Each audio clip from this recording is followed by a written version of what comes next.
Here is the hallway, bathroom, and garage at 2339 Florence.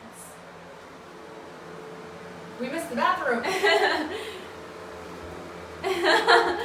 Actually, this is probably my favorite room in the house. Yeah. That is pretty nice. Yeah. Yeah.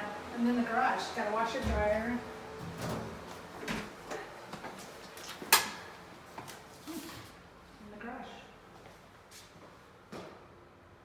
I don't know if you can get 2 cars in here because of the, it'd be a tight fit. 1 car for sure.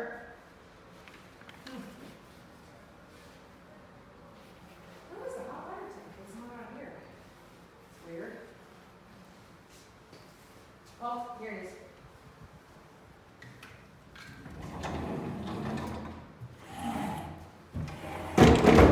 No, that looks fairly new.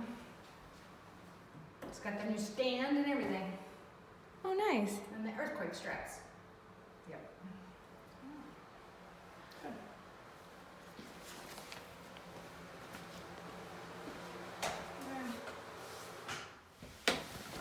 You could have done a better job on the white paint on the door jambs. Yeah, the cabinets are pretty bad. Yeah. Oh boy. Well, you can always give them a little offer, see if they take it. Mm-hmm. Especially if they know they're overpriced.